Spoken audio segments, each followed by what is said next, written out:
You're listening to The Jacob Valk Show. He's breaking down the latest and greatest in sports as only he can. Follow him on Twitter @RealJacobValk. Here he is, Jacob Valk. Hello,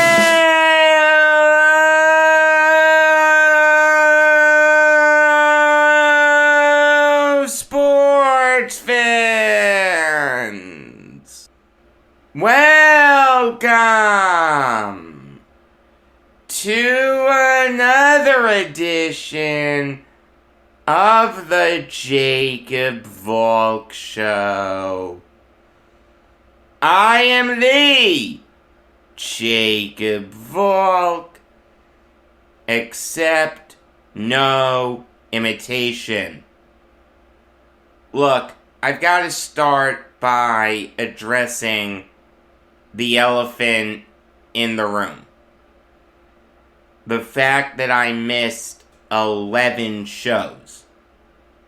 Last week, missing those shows, I don't want to say I didn't feel bad about missing them, because I did, but it was easier for me to justify missing those shows in my head. Like, I had given you advance notice, I'm allowed to go on vacation, and again, I told you I was going to miss those shows.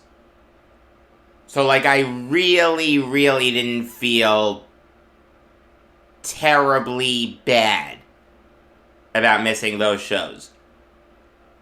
The week before, Wednesday, Thursday, Friday, the 8th to the 10th, I felt terrible missing those shows. I also felt terrible physically. Like, I'll tell you, Wednesday and Thursday, I did nothing but sleep. 48 hours in 2 days, I think I slept for 40 hours. I just felt like death. I can honestly say that I don't think I've ever felt as bad as I did on that Wednesday and Thursday. Like, I did not have the strength to do anything. I barely had the strength to get out of bed and go to the doctor's office. And I'll tell you what I had. It wasn't COVID, thank God. It was the flu. I thought it was bronchitis. It actually wasn't. It was the flu. And of course, you have to jump through all the hoops before a doctor will see you. I actually had to go to an urgent care clinic, get a rapid COVID test negative before my primary care doctor would see me. As far as I'm concerned, that's a dereliction of duty by him. I'm not going to say who he is. Okay, it's not worth vilifying him. A lot of people do it. A lot of doctors are doing it. Like, I get it.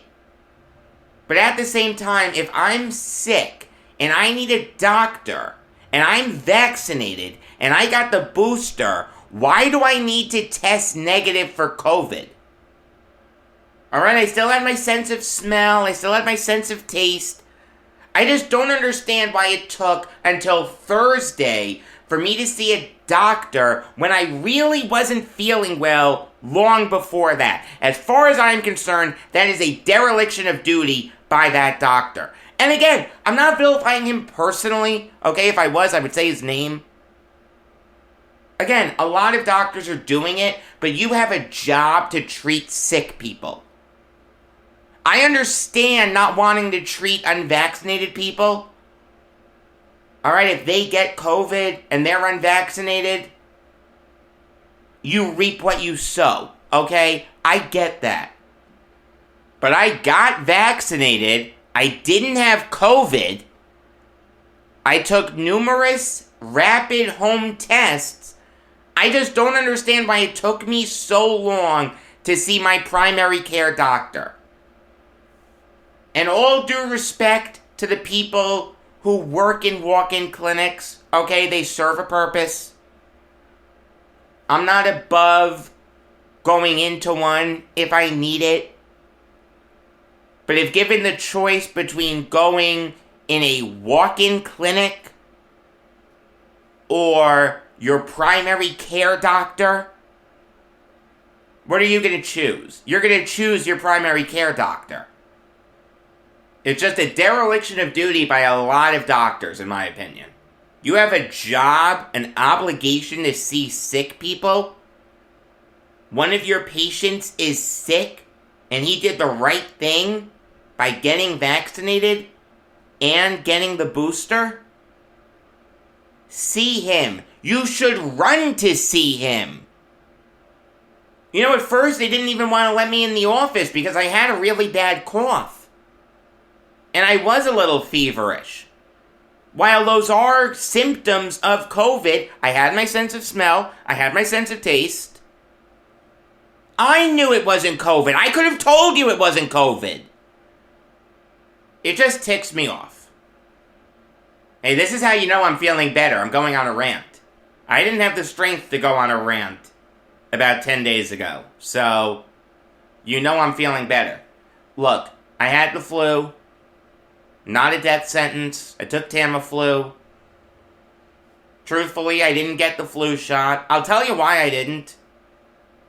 Usually, I get a really bad reaction to the flu shot. I just feel really fatigued. I just don't feel good. The AL wildcard game in 2015, Astros-Yankees. Dallas Keuchel versus Masahiro Tanaka. I had tickets to that game. I didn't go because I had a really bad reaction to the flu shot. Now, I'm glad I didn't go because the Yankees got shut out in that game. But, not for nothing, but for me to miss a Yankees playoff game, you've got to know that I feel like garbage. So for the last few years, I haven't gotten the flu shot. I had avoided getting the flu, but after getting it, the reaction that I get from the flu shot is so much better than actually having the flu. It's not even a real comparison. It's like getting 50 lashes with a wet noodle versus getting a right hook from Jake Paul. What a knockout punch that was.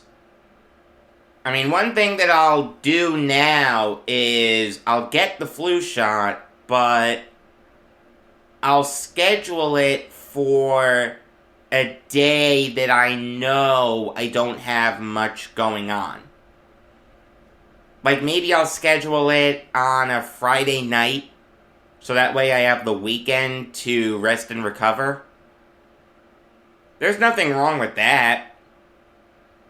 But yeah, I'm gonna get the flu shot from now on. Now, I will say on Friday, I felt better. I actually stayed up. Like, I was able to watch sports. Wednesday and Thursday, I didn't watch anything. That Friday, the 10th, I actually watched sports. Like, I was up early. I felt better. I actually went up to my office to record a show, but my voice just sounded really monotone. It sounded like I was going to put you to sleep, and it just wasn't going to be of an acceptable quality to me. And if I can't put out a show with good quality, I'm not going to put out a show. But I can't tell you how much I hated missing those 3 shows. The shows that I missed because I was in Florida, I wasn't crazy about missing those, but again, I'm allowed to go on vacation. The 3 shows that I missed because I got the flu, I hated that. I hated that.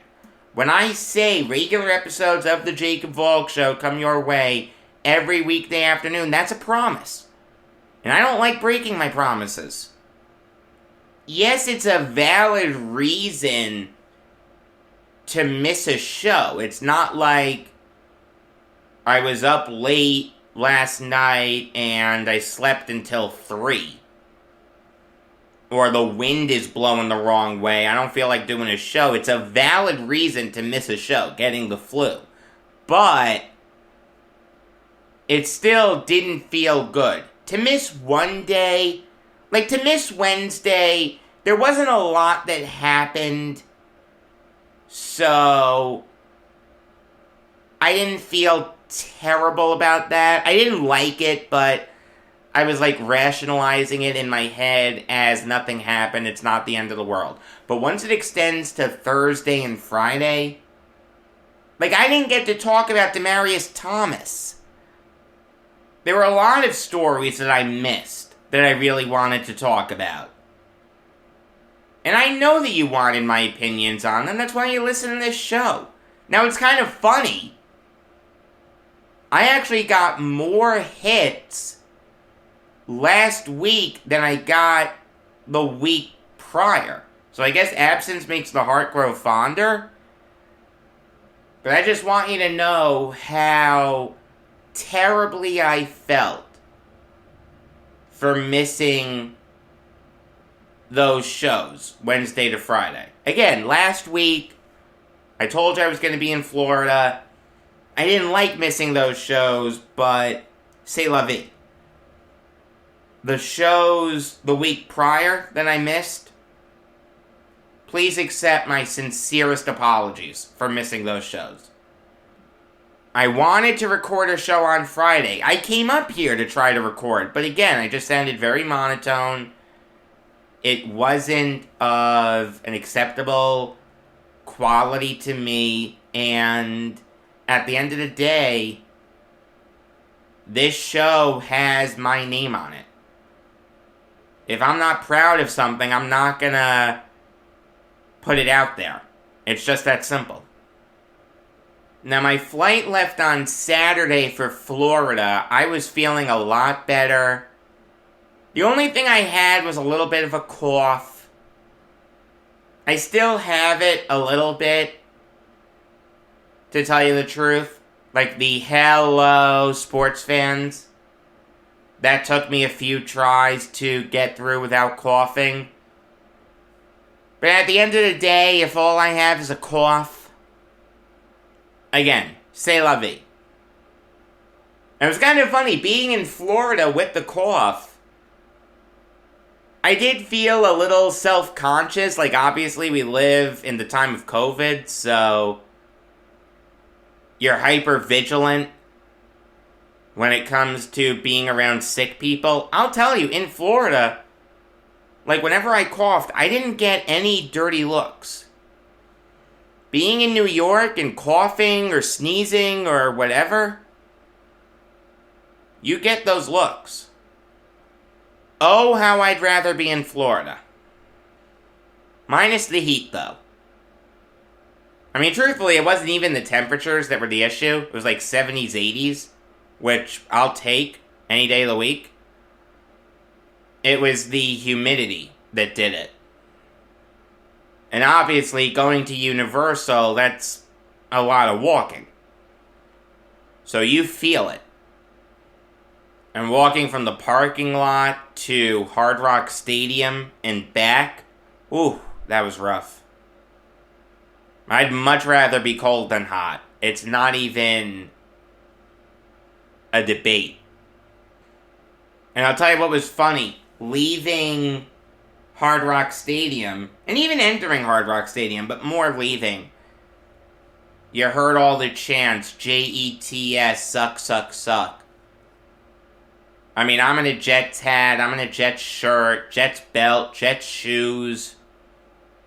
I mean, it's not like the chants were directed to me, but I was certainly a target of it, indirectly, I guess. It's like, I know my team sucks. Do you really need to keep saying it? I went to Bills Buccaneers in Jets gear. I heard it there too.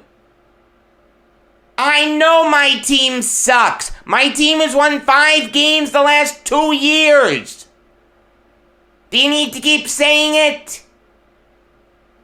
There's not a Jets fan alive that will tell you his team doesn't suck.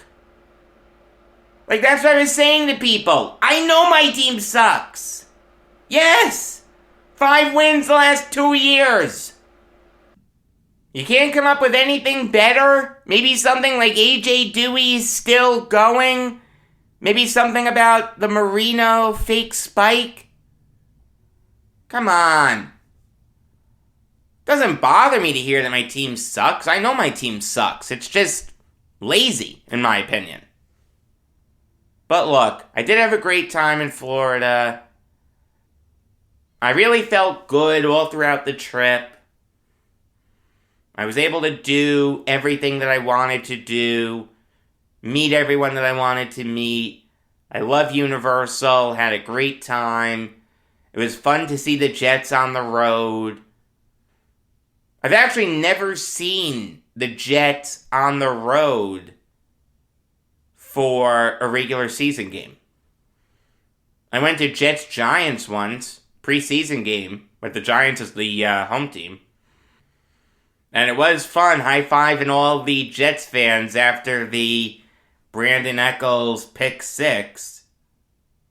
We just forgot one thing. The Jets defense needed to get a stop after that. Here's what not to do after getting a pick 6 to tie the game after you blew a 10-0 /17-7 /17-10 lead. Give up a 9-play drive right after that results in a touchdown. 3 straight games giving up 30 points. And there doesn't seem to be any urgency to try to fix this. You keep holding on to the notion that Joe Douglas will fix it in free agency and the draft. With Jeff Ulbrich calling the plays, doesn't inspire a lot of confidence. Saleh needs to take over play calling, okay? It's just that simple. You want to let Ulbrich finish the year, fine. You have 3 games left, nothing's going to change anyway. But next year, you've got to fire Ulbrich, overhaul the defensive staff, and you need to call plays, Mr. Defensive Coordinator for a Super Bowl winner. Speaking of dereliction of duty, I think it's dereliction of duty to not call plays when you called plays in the freaking Super Bowl. Ask any Jets fan who he'd rather have calling the defensive plays, Jeff Ulbrich or Robert Saleh. The answer is Robert Saleh. You can be skeptical of Saleh as a head coach all you want, that's fine. But I think we can all agree that he'd be a better defensive play caller than Jeff Ulbrich. He'd do a better job leading this defense. I mean, what's one of the biggest criticisms of Saleh right now? He was hired with a reputation as being a defensive guru. Meanwhile, this is one of the worst defenses in Jets history. Well, if he takes over play calling, he has a very easy excuse. Now that I'm in charge, things are going to change. I shouldn't have let Ulbrich call plays, but I learned from it, and I'm going to call plays now. Next year, this defense is going to be noticeably better. And don't give me this oversight nonsense. Like, you want Saleh overseeing everything. You want the head coach overseeing everything. Mike LaFleur is doing a fine job with the offense. In fact, it wouldn't stun me if he got a head coaching interview. He doesn't need your help. What needs your help? The defense. 3 games left in the season. It makes no sense to make any changes. In fact, if you even wanted to keep Ulbrich around, but still call plays yourself, I could understand that, just from a protection standpoint. See, if you fire Ulbrich, and you call the defensive plays and the defense struggles, you don't have a safety net. If you're calling plays, but Ulbrich is still there, you can fire Ulbrich, and that'll placate some people. But the bottom line is, Robert Saleh needs to call the defensive plays next year. It's just that simple. Alright, enough about stuff that's near and dear to my heart. Let's get into some NFL nitty-gritty. I'll start with Packers-Ravens. Lamar Jackson did not start this game. He was held out with an ankle injury. Tyler Huntley got the start and was absolutely incredible. He completed 28 of 40 passes for 215 yards and 2 touchdowns.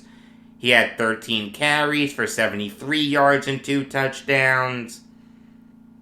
He did everything possible to win this game for the Ravens. Unfortunately for him, he was going up against Aaron Rodgers. Someone who is either the favorite or second favorite for MVP this year. I mean, Rodgers was excellent. Completed 23 of 31 passes for 268 yards and 3 touchdowns. But make no mistake about it, the Ravens came very close to winning this game. Yes, the defense could have stepped up and stopped Aaron Rodgers, but obviously that's easier said than done. No. The big issue is the Ravens going for 2 when they did. They just scored the big touchdown with 42 seconds left in the game. Made it 31-30 Packers. It's the age-old debate. Do you kick the extra point and send the game to overtime? Or do you go for 2 to try to win it in regulation? John Harbaugh rolled the dice. He wanted to go for the win. Tyler Huntley rolled right. Fired a strike to Mark Andrews, but Eric Stokes deflected the pass away. So the Packers ended up winning 31-30. If you look at the analytics, going for 2 is the right decision rather than kicking the extra point. And logically, that makes sense, right? You have a clear-cut chance to win the game right here versus in overtime, you may not even get the football. Now, I'll say this, according to the analytics, the Ravens actually should have went for 2 on the touchdown that made it 31-23. I don't know why that's better than waiting until you have a chance to take the lead. But analytically, that's what the numbers say. Now, here's the thing. Going for 2 there is one of those things where if it works, you look like a genius. If you don't, you look like an idiot. I mean, yes, if it's tied and you have to go into overtime, you may not get the football, but there's also a chance that the Packers don't get the football. Like, the thing is, analytically, you should almost always go for it on 4th down. But the logic there is faulty. The logic says that you're going to convert on 4th down more often than you'll get a stop. You look at past 4th down conversions, and that's how you get that number. The thing is, though, if you're going for it on, 4th and 10 regularly, you're not converting that at a good clip. Flat out. You're just not.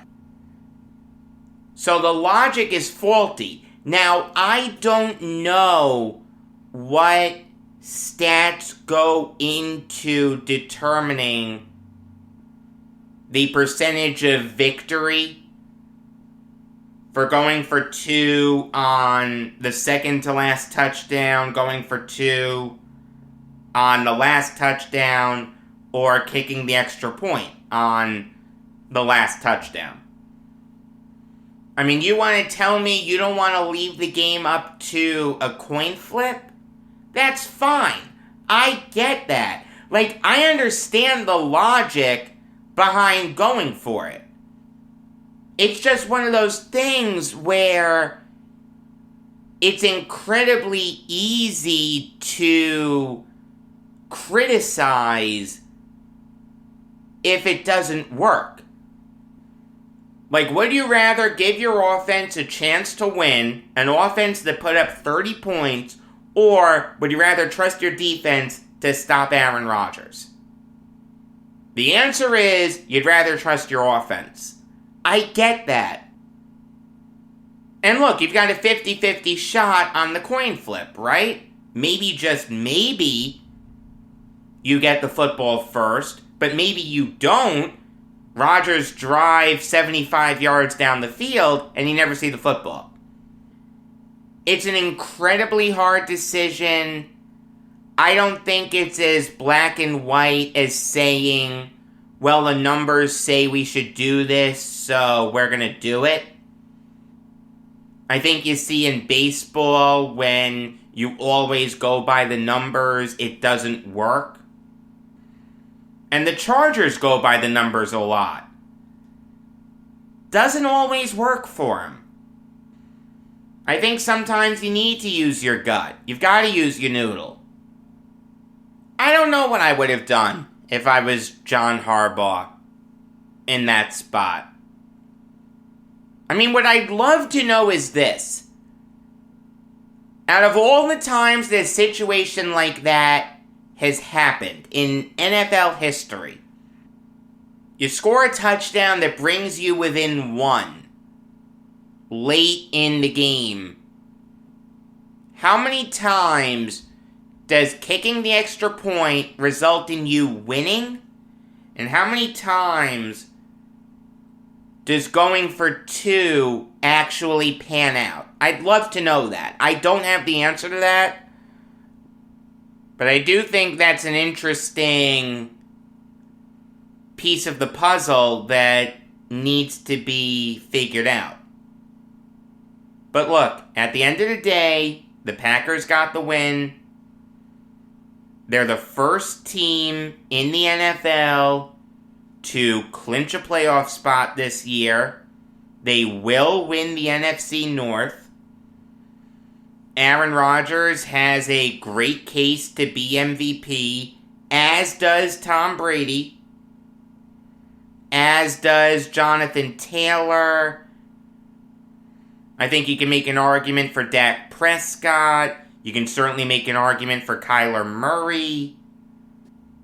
I mean, the Packers will be an incredibly tough team to beat in the playoffs. At the end of the day, you look at how the Packers have lost in the playoffs recently. It's not based on anything that the opposing team did well. The Packers just beat themselves. The NFC title game against the Buccaneers, kicking the field goal rather than giving Rodgers a chance to win the game. And then the year before that, losing to the Niners, being down 27-0 at the half. Rodgers not looking great. The Packers' run defense allowing Raheem Mostert to look like the second coming of Emmitt Smith. The guy had 29 carries for 220 yards and 4 touchdowns. That's an inexcusable job by the Packers' defense.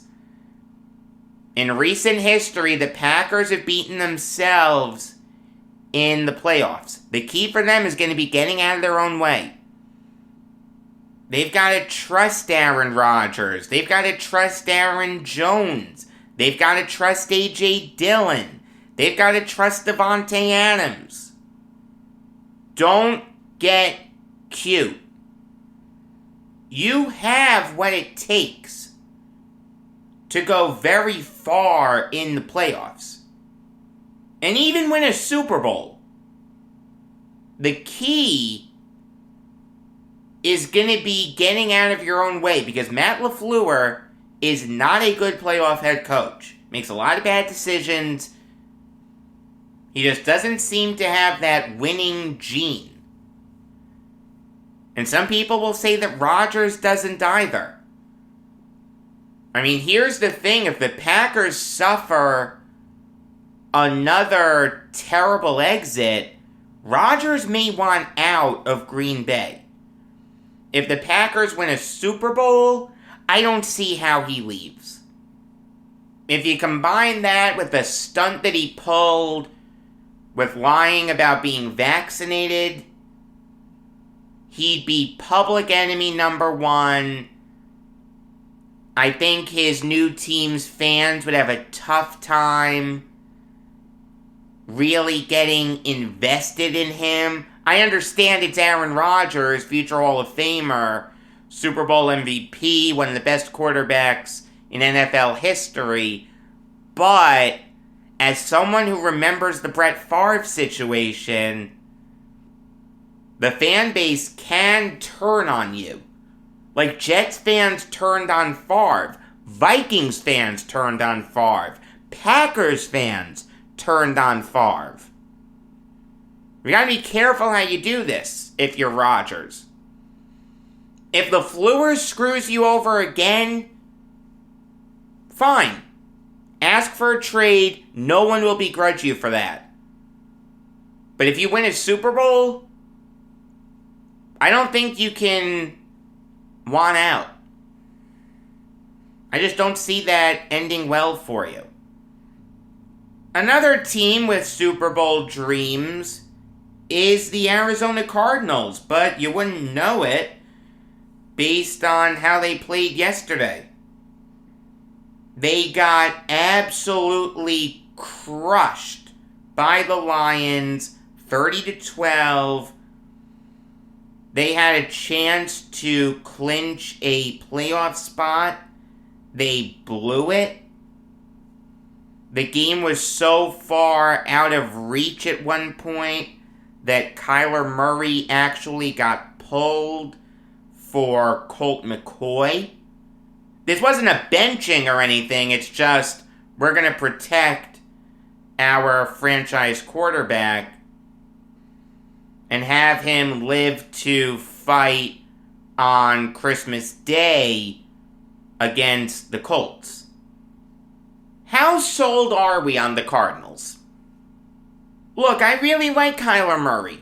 I think he deserves to be mentioned in the MVP conversation. Not saying he's going to win it, but I do think he's in the mix. But the reality is, Cliff Kingsbury just has these moments where you just shake your head. Like he did this last year. Last year, if you'll recall, the Cardinals were very close to making the playoffs, but they squandered it away.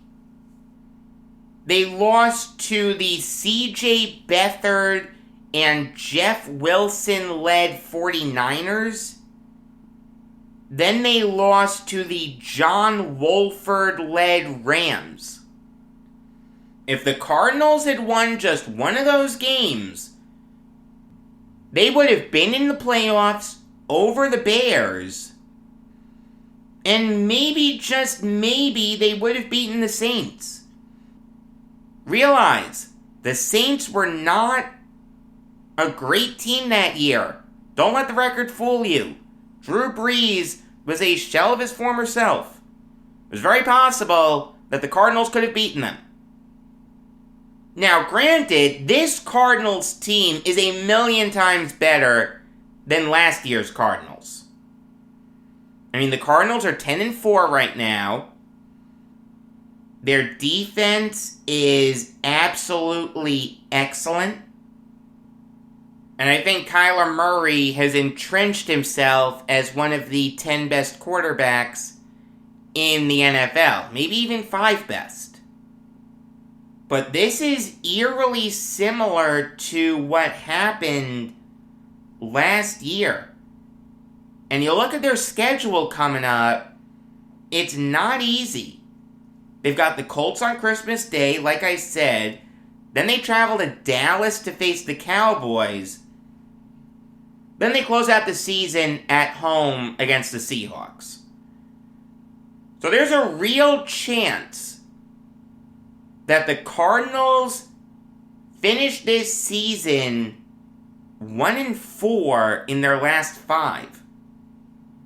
It is very possible that the Rams overtake them in the standings and win the NFC West. Realize, if they beat the Seahawks tomorrow, they'll be tied with the Cardinals. Then they've got the Vikings in Minnesota. That's a win. The Ravens in Baltimore. Given how the Ravens are playing right now, they've lost 3 straight. I don't think you can confidently pick them.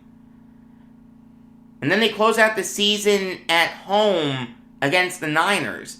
It's not a cakewalk, but it's a lot easier than the Cardinals' schedule.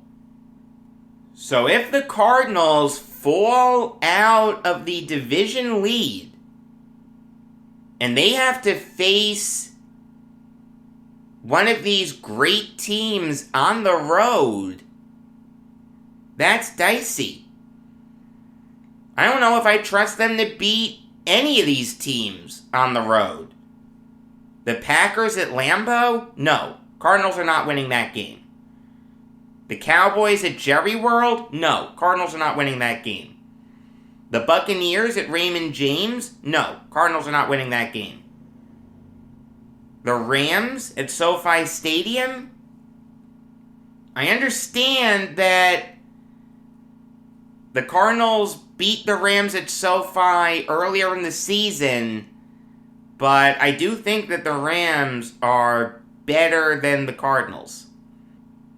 I mean, I'm not a Cliff Kingsbury fan. I don't think Kingsbury can match up with Sean McVay in the playoffs. Say what you want about the Rams, but Sean McVay always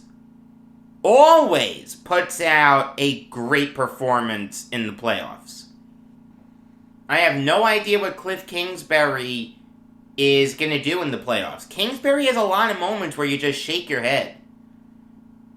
And you say, what is this guy doing? I'm not a Kingsbury lover. I understand what the Cardinals are doing. Alright, they're 10-4. I'm not saying Kingsbury should go the way of Urban Meyer. What a disaster that was. My God. Who's worse, Meyer, Lou Holtz, or Bobby Petrino? I think I just gave you 3/4 of the Mount Rushmore of worst NFL head coaches ever. Who's the 4th? Kotite? Kotite was actually solid with the Eagles. Adam Gase? In the mix. But I don't know if he's fourth. You know who it is? I'll tell you who it is. It's Hugh Jackson. You can't go 11-44-1 as a head coach. Can't go 0-16. Can't go 1-15. Can't go 2-5-1 with Baker Mayfield as your quarterback. I think that's the Mount Rushmore. In no particular order, Urban Meyer, Lou Holtz, Bobby Petrino, and Hugh Jackson. Those are the 4 worst head coaches in NFL history. Very telling that 3 of them went straight from college. You know who's definitely not in that conversation, though? Dan Campbell. I like Campbell. I think he's getting a little bit of a bad rap. Like, I understand that the Lions are 2-11-1. Okay? They are one of the worst teams in the NFL. No question. But I'll tell you what he's doing that's really impressive to me. He has these guys playing hard every single snap. Like, it would be very easy for the Lions to keel over and die. But they have won 2 of their last 3. And they beat a decent team in the Vikings and a really good team in the Cardinals. And not for nothing, but you look at the teams that they're going up against next.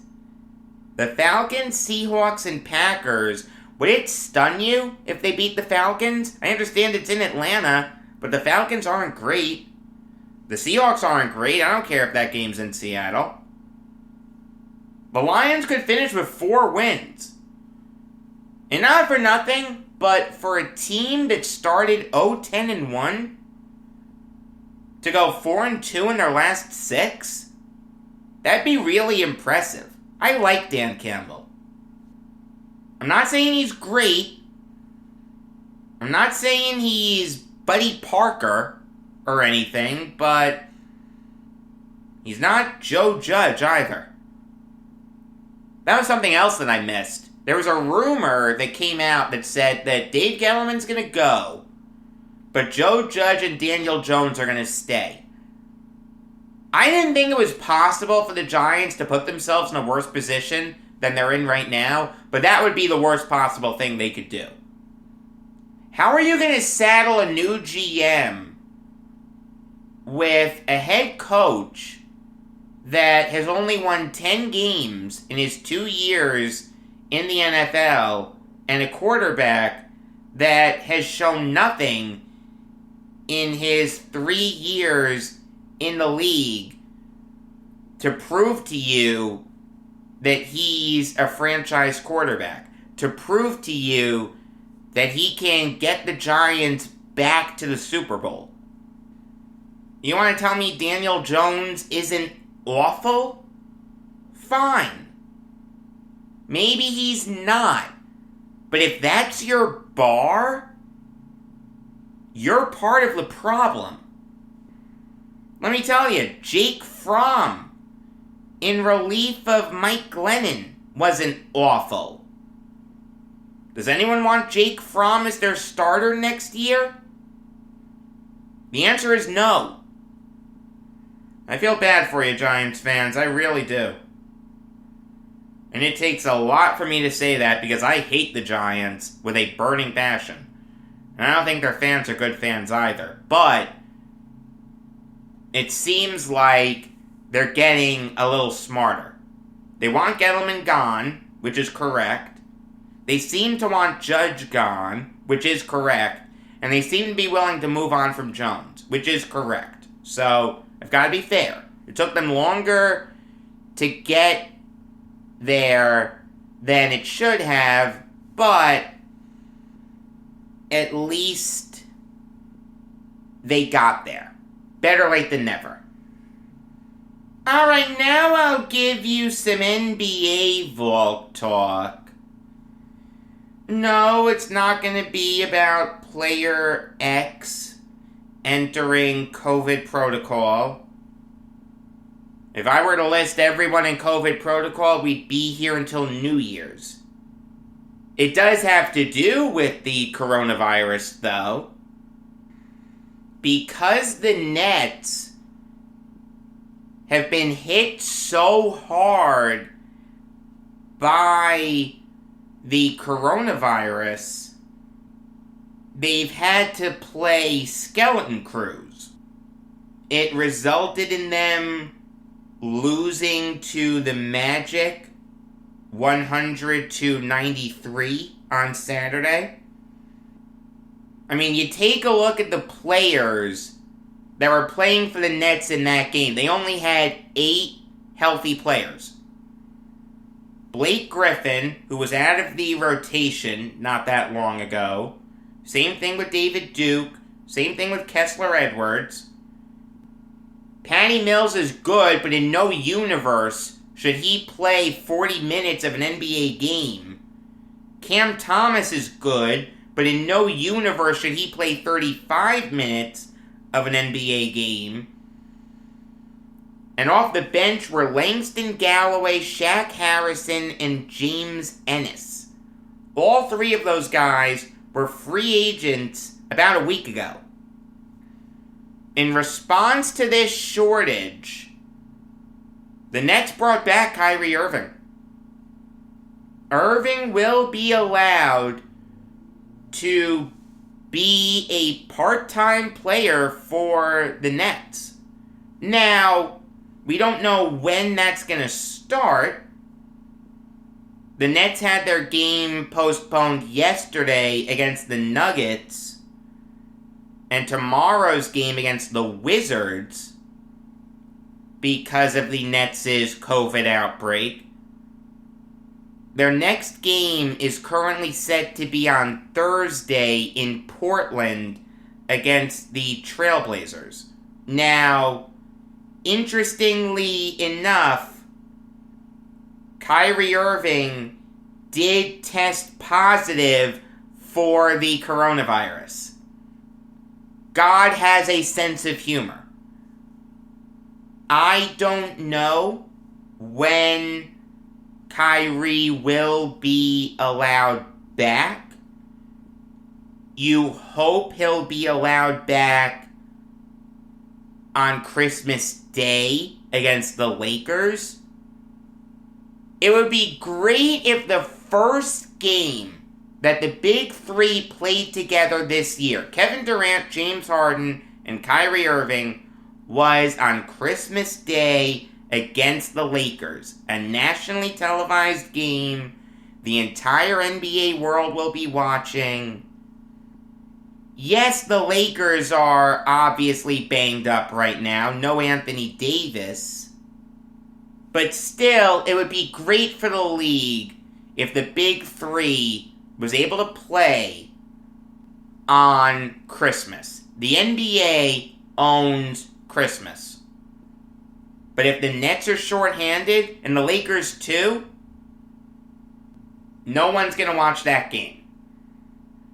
It'll be interesting to see how that situation plays out. Look, I don't begrudge the Nets for letting Kyrie back on a part-time basis. We all applauded them before the season started for saying, no, we won't let you do this. But now, given how the season's unfolded, yeah, it's all hands on deck.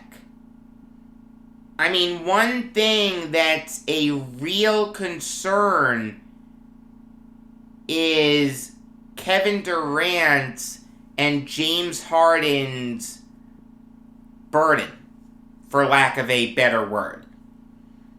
Durant is averaging 37 minutes per game. That's over 3 quarters. He hasn't averaged that since 13-14 when he was 25 years old. He's 33 now. You don't want him playing 37 minutes per game. Now, he's still great because he's Kevin Durant, but once the playoffs hit, you don't want him being so gassed that he's a shell of his former self with the lights on bright. And James Harden is averaging 36.2 minutes per game. The Nets would probably like that number to be a little bit lower. And we all know that Harden is having a down year. He's not shooting as efficiently as he once was. He's still having a good season. But you'd think that the efficiency would go up if the minutes went down. If there wasn't as much of a strain on his body.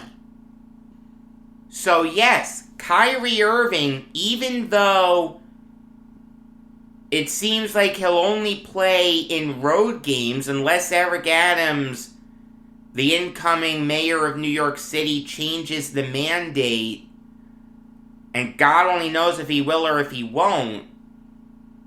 But Kyrie coming back, even on a part-time basis, will help the Nets a ton. And I'll tell you one thing I did. I looked to see if there were any close road games that I could go to. I'd love to see the big three play in person. I've actually never seen Durant play live as a member of the Nets. I saw Harden and Kyrie play as Nets, not Durant. I'll say this. March 10th, the Nets will be in Philly. I'm not buying tickets now or anything, but I could see myself going to that game. If the big three is going to play, and the mandate is still in effect in New York City, I could see myself going to that game. Although I will say there's an easy fix to this. Can the Nets just say we're going to play in New Jersey for the rest of the year? What's the New Jersey mandate? Can they go back to the Rock or the Izod Center for the rest of the year? I'd be okay with it. Imagine if the mandate is still in effect come the playoffs. Season ends today. The Nets have home court advantage throughout the first 3 rounds of the playoffs. They are behind the Suns and Warriors. So imagine a Game 7 where Kyrie Irving can't play.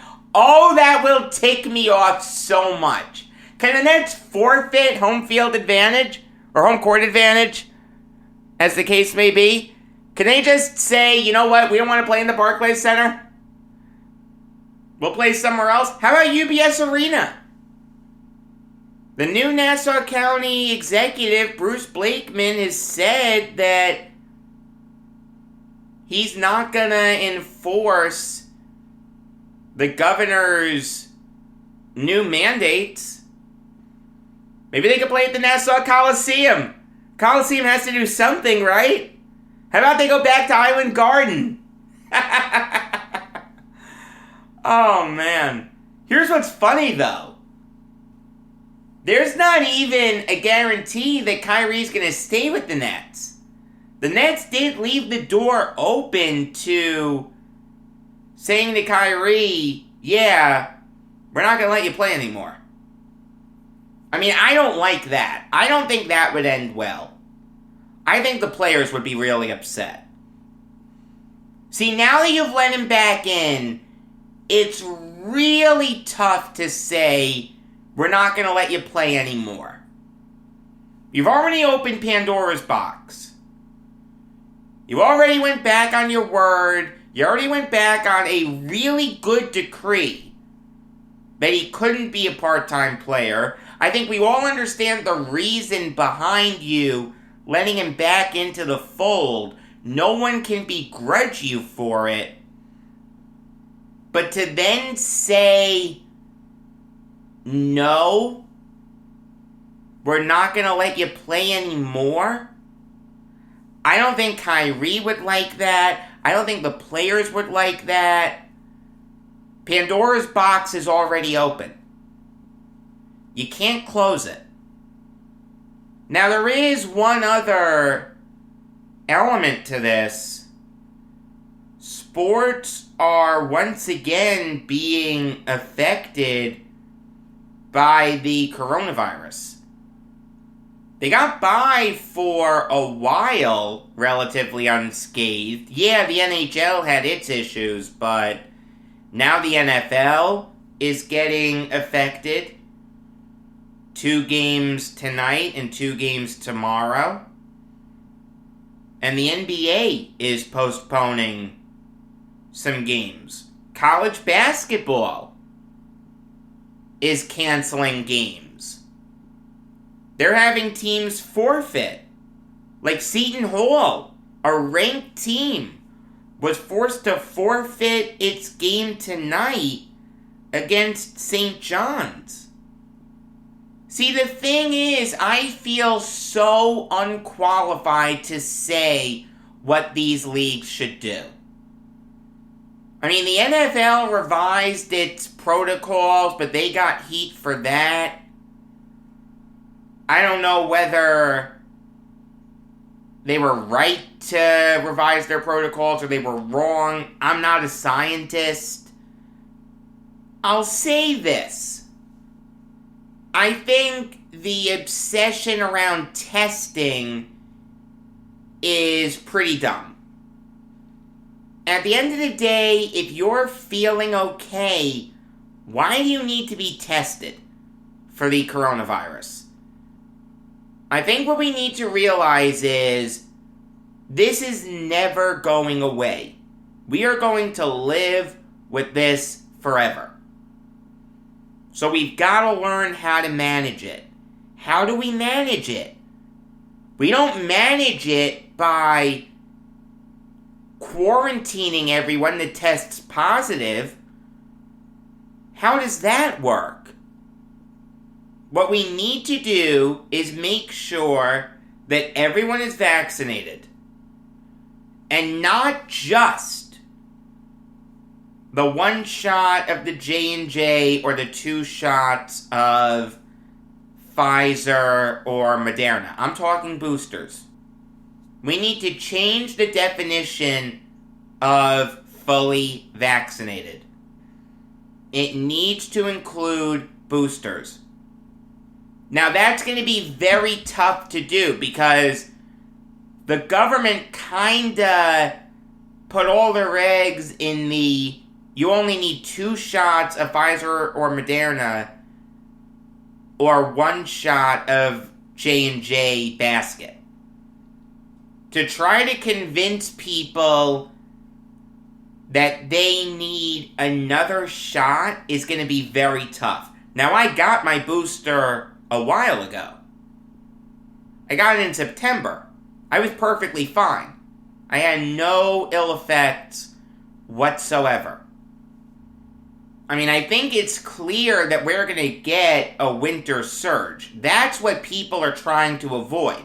That's what these mandates are trying to avoid. Is it going to work? Only time will tell. I don't know. I mean, to be honest with you, I have no problem with vaccine mandates. None whatsoever. I don't like mask mandates. I would rather you say to people, if you're vaccinated, you can do whatever you want. If you're unvaccinated, we're not going to allow you in regardless. This is not a personal choice issue. This has never been a personal choice issue. People are trying to make it a personal choice issue for some inexplicable reason, and we as a country have allowed that to happen. But the truth is, it's always been a public health issue. And I understand that stupid is as stupid does, but the simple fact is, if you're not getting vaccinated inconveniences me, I have a problem with that. I've done everything I'm supposed to do, but because there's a sizable percentage of people that are acting like idiots, I now need to be inconvenienced. I have an issue with that. If we're going to placate the unvaccinated by inconveniencing the vaccinated, that's an issue to me. At the end of the day, we're going to need to learn to live with the coronavirus. How do we do that? We protect ourselves from getting severely ill from it. How do we do that? By getting vaccinated and by getting boosters. Realistically, here's what all the leagues should do. The NHL, the NFL, the NBA, and college basketball should all cease operations for a few days. In those few days, make everyone get boosters. Make everyone get vaccinated. If you refuse, you are banned from the premises. It may be harsh. You may think I'm being unfair. You may think I'm infringing on your personal liberties. I got news for you. I don't care. This is what we as a society need to do to get back to normalcy, to avoid postponed games, and to limit the effect of the coronavirus on this country. In my opinion, the correct way to measure the success of our fight against the coronavirus isn't total infections. It's severe reactions to getting the virus. If you need to be hospitalized, if you die, that's the issue. There are a ton of diseases out there, but we don't shelter in place. We live with it. I got the flu. I took Tamiflu. I took some other things, and I got through it. It doesn't mean I'm never going to go out again. It means I'm going to do whatever possible to protect myself. And what that entails is utilizing common sense to stay healthy. Part of that is staying up to date on vaccinations. At the end of the day, if I need a 4th dose of Pfizer, I'll get it. Hell, I'll even get a 5th dose. I want to stay safe. What's more of an infringement on your personal liberty? Dying or getting vaccinated? The answer is dying. What's more of an infringement on your personal liberty? Not being allowed to enter a building because you're unvaccinated, or not being able to leave a hospital because you're on a ventilator? The answer is not being able to leave a hospital. Use your noodle, for goodness sake. Alright, now I'll give you some MLB Vault talk. No, the lockout isn't over. It won't be over for a long time. Instead, I want to talk to you about a couple managerial vacancies being filled. I'll start with the Mets hiring Buck Showalter, the clear-cut favorite, The guy who a lot of people wanted. And I don't get it. This isn't a Yankees fan hating on the Mets. I have never liked Buck Showalter. I'm sure you can go back on this show. I've said it at least once. I think Buck Showalter is incredibly overrated. What's the biggest plus when it comes to Buck Showalter?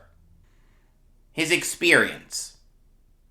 Here's a guy who has been part of baseball for decades as a player, then a coach, then a manager.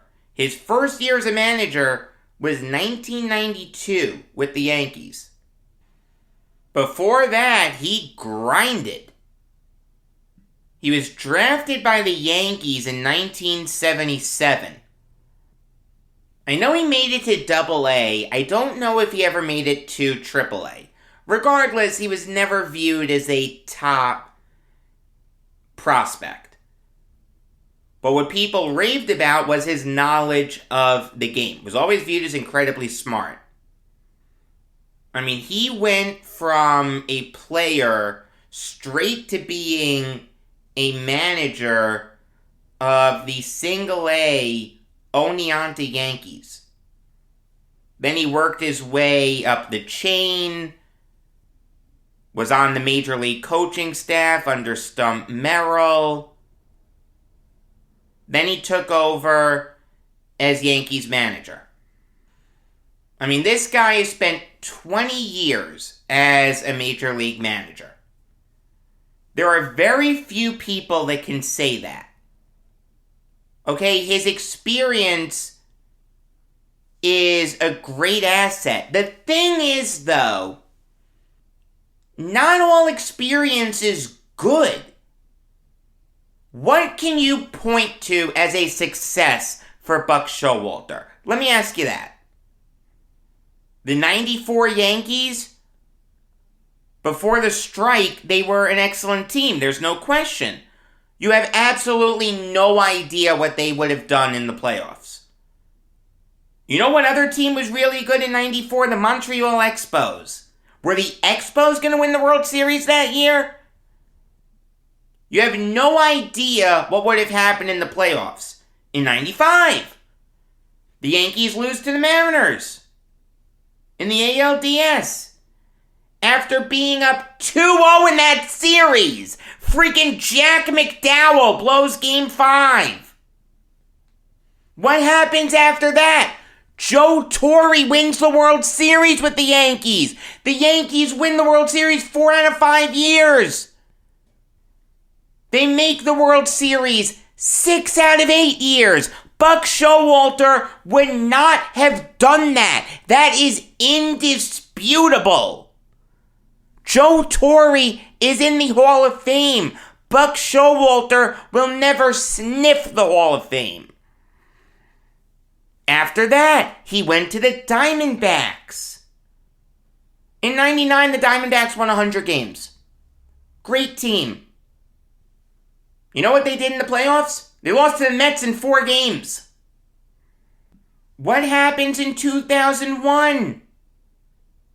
Bob Brenly leads the Diamondbacks to one of the most improbable wins in World Series history. Buck Showalter would not have done that. In his 4 years with the Rangers, they never made the playoffs. In his 9 years with the Orioles, they made the playoffs 3 times. Let's look at what they did in those playoffs.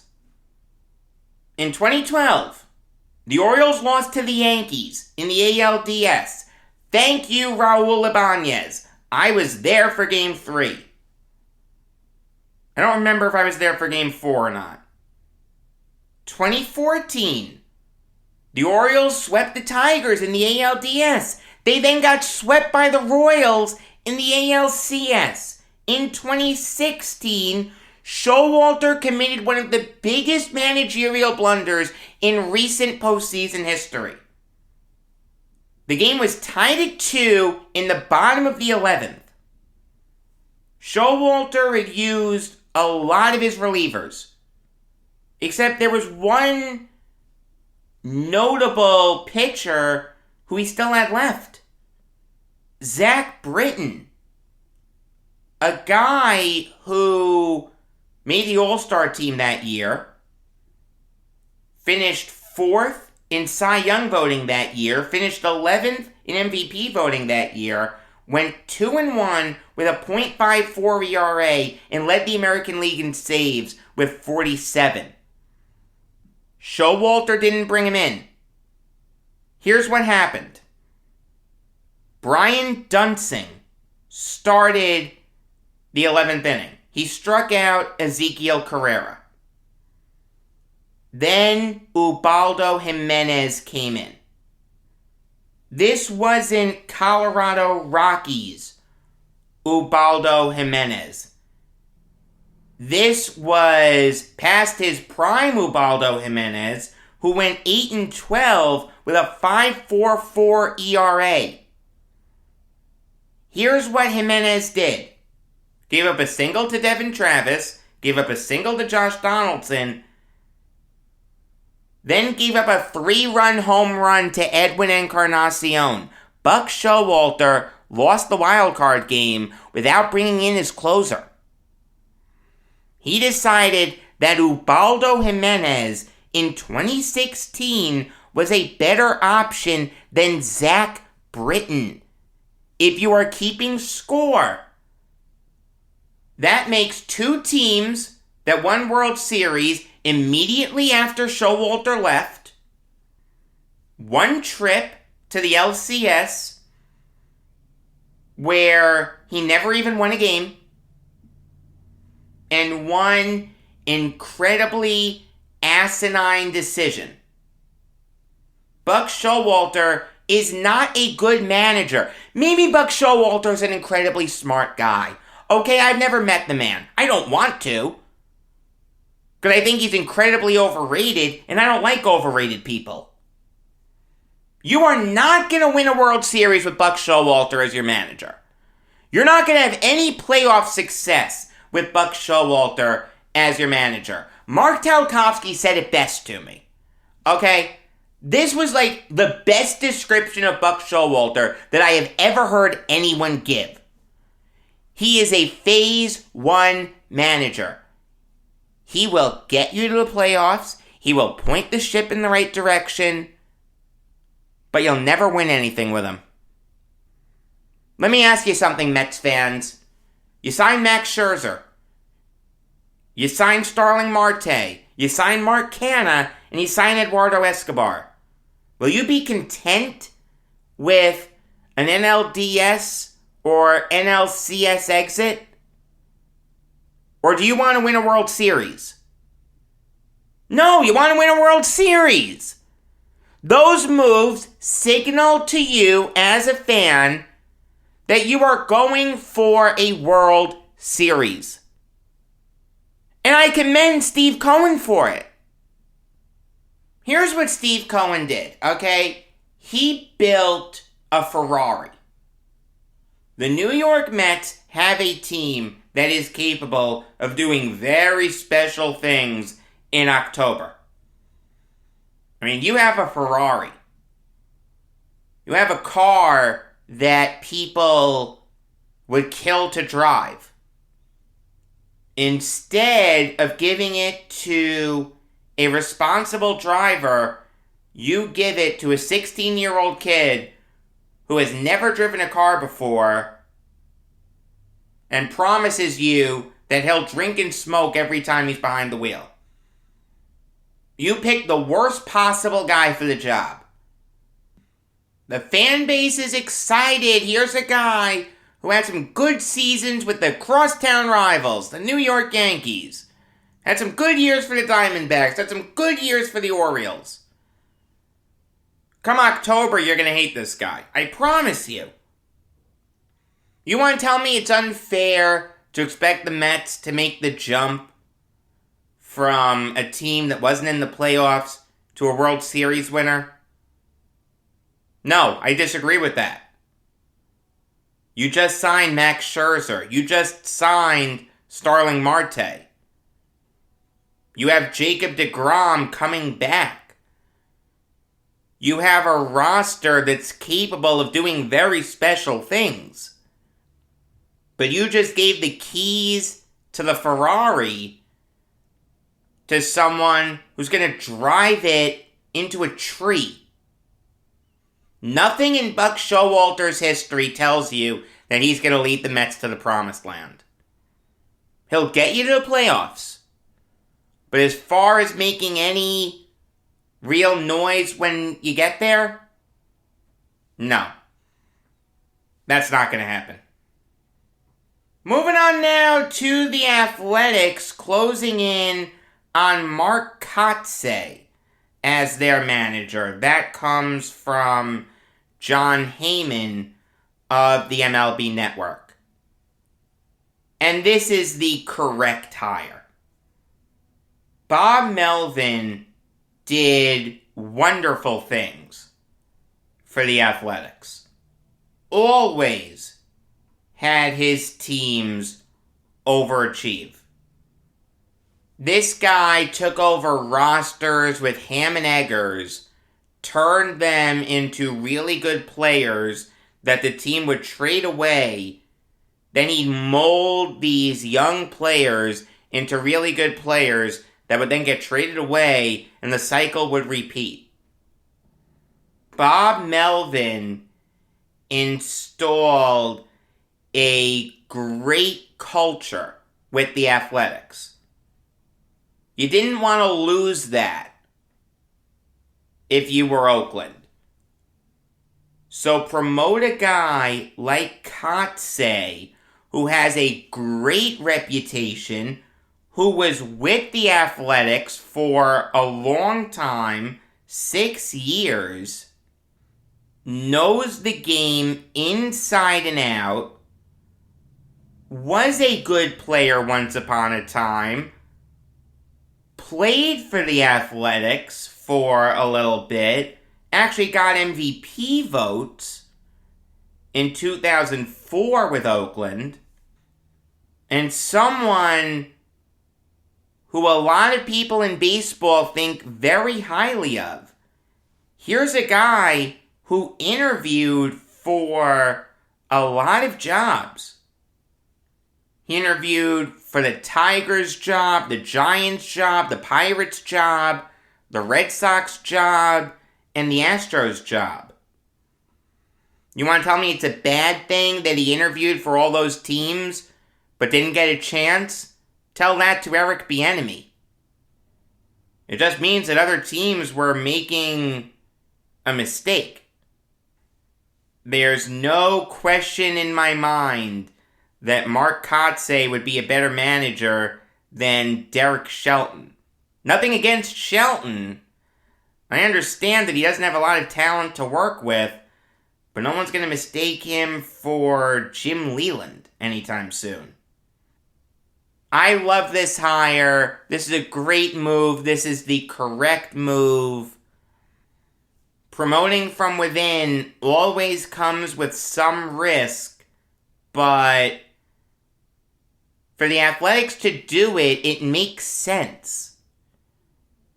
They didn't fire their manager. They let him go to a better opportunity. A very classy move.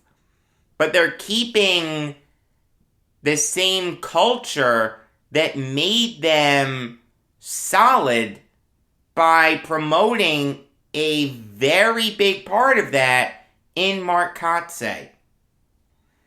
Outstanding job by the Athletics.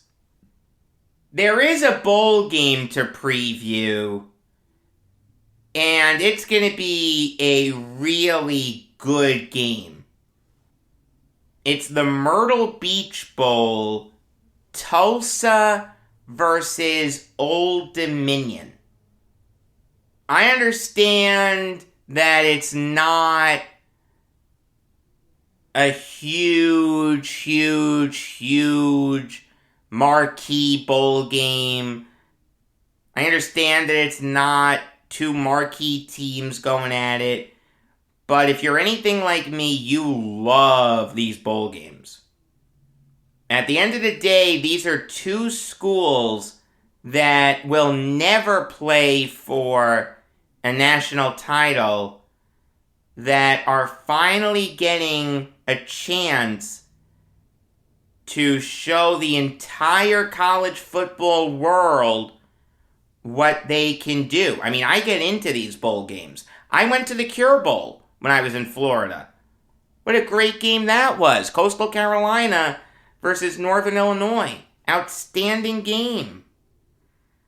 I love these bowl games. I get crazy into them. This year, Tulsa is a very well-rounded team. Philip Montgomery does a solid job with that program. Not great, but not bad. I'll tell you that. Their quarterback really isn't anything special. Davis Brin completed under 59% of his passes this year for under 3,000 yards, 16 touchdowns to 16 interceptions.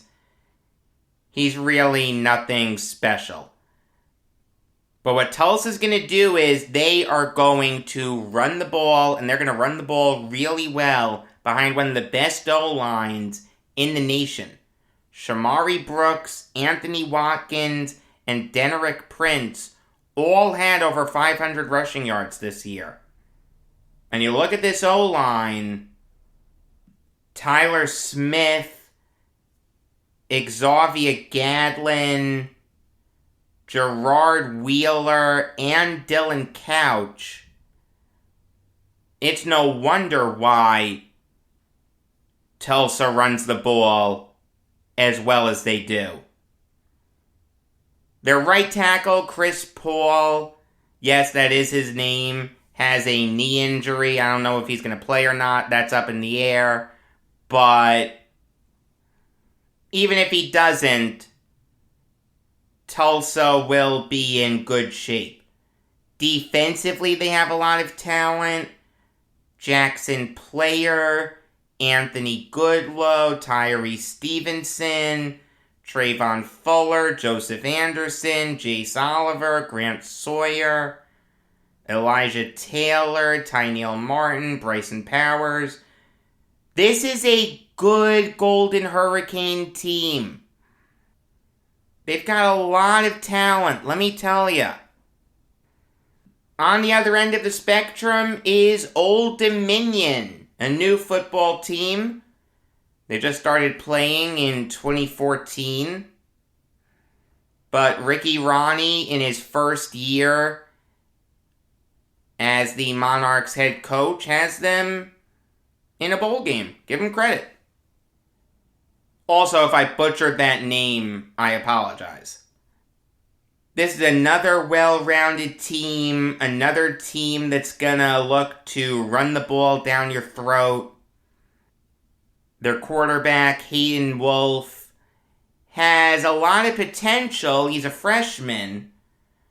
Completed over 62% of his passes this year, 9 touchdowns to 6 interceptions, and he has a solid arm, but he's not great. The key to Old Dominion's offense is Blake Watson. Had 1,039 rushing yards this year and 8 touchdowns. Lala Davis is a good running back. 568 rushing yards and 6 touchdowns. Give this Old Dominion team credit. They didn't play it all last year because of the coronavirus. They got off to a terrible start. They started 1-6. Then Wolf was really able to rally the troops. They won their last 5 games. Now they're in a bowl game. They've got some solid players on defense. Jordan Young, Artarian Johnson, Joe Heaton, Jason Henderson, Roger Cray, Devin Brandt Epps, Sokoya McDuffie, and Trey Hawkins III.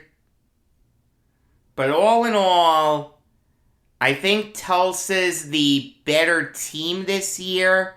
I understand that ODU is hot. Believe me, I do. But Tulsa's won their last 3 straight, and they came very close to beating Cincy. This is a good Tulsa team.